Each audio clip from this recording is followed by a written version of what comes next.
Sabi po ni Senator Amy Marcos na good as dead na ang impeachment complaint laban kay Vice President Sara Duterte. Para sa update na magbabalita po si Mobile Journal Merrimon Reyes. Hi Merrimon! Magandang gabi sa inyo, Jovi, Chiki, Mase. Tama yan, good as dead pero hindi pa raw natutuluyan ng paglilibing nitong impeachment. Yan yung paliwanag ni Senadora Amy Marcos kanina sa isang press con patungkol sa impeachment complaint laban kay VP Sara Duterte. Yun nga kagabi na pagdesisyonan ng Senado na i-archive ito imbes na yung motion ni Senator Rodati Marcoleta na ma-dismiss na later on na amend to archive ay napagdesisyonan na nila na i-archive na nga lang ito. At ano yan, sabi ni Senadora, tuloy-tuloy naman daw silang nag-uusap ng vice-presidente sa text. At nagpapasalamat daw sa itaas itong si VP Sara dahil sa naging desisyon ng Senado kagabi. Sa pamamagitan din daw ng text, nagpapadala din ng biblical quote sa kanya ang vice.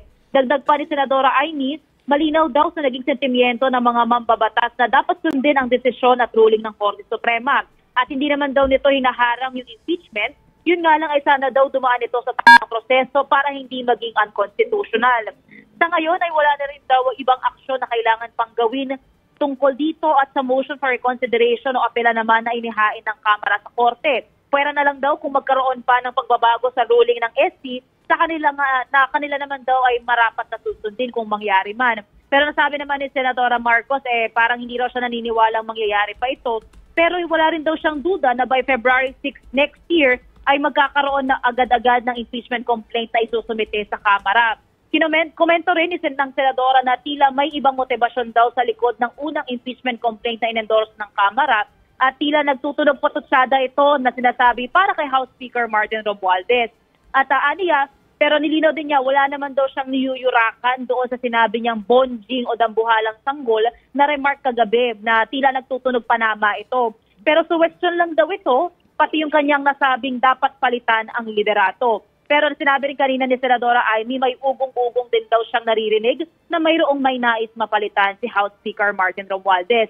So far, yan ang latest mula sa Senado, pero sa susunod na linggo, asahan na natin na mayroon na kasing schedule ang mga Committee on Basic Education, Migrant Workers, at Games and Amusements sa kanilang organizing meeting o kaya naman ay uumpisa na nila yung pagdinig sa mga kailangan nilang asikasuin tulad na lamang ng online gambling and amusement, online gambling or gaming, pati yung pag-aasikaso na sa mga problema sa edukasyon tulad ng kakulangan daw sa classroom. Balik sa inyo. Okay. Maraming salamat sa iyo, Merrimon Reyes. Thank you, Merrimon. Pwede natin ibalik yung lower thirds nung kinakausap natin si Merrimon. Gusto ko lang tingnan. Para sa definition. Pakita lang po. Pakita nung ating gist nung kausap natin si Merrimon, yung good as dead. Kasi kung talagang dead na, wala nang good as. Parang yung sinasabi, archiving, parang good as dead. Pero kapag ka talagang deads na. Kumbaga, kung talagang na-dismiss yun kahapon, it's dead. Dead na. Period na. Period. Parang ang explanation, good as dead, pero hindi pa nalilibing. Hindi pa nalilibing. Tama sinasabi ako. Sa morgue lang. So, kumbaga, doon sa kanilang mga kagabi, calisthenics, political calisthenics kagabi, of course, may nanalo, pero parang hindi lubos yung panalo. Yung iba naman, natalo, hindi rin lubos yung magkatalo. So, ganun yung sitwasyon po. Parang naiwan sa gitna. Middle ground. At yun ay bilang paggalang sa Korte Suprema kasi sila yung huling nito. Magdedesisyon after ma-act on yung mga motion na nakabinde. Nagaling sa House of File na Representatives. si House of Representatives. Tingnan natin kung ano decision ng Korte. Pero yun lang, walang timeline no? Kung kailan. Wala, kasi kailangan nila magtrabaho muna lahat. Hindi natin alam anong mangyayari. They need to work. May mga problema tayo. Gambling, bigas. Yung flood control projects. Bumaha na naman. Totoo naman yan. Kailangan, let's acknowledge the fact na merong mga kailangan gawin na dapat ay bigyan nila ng pansin.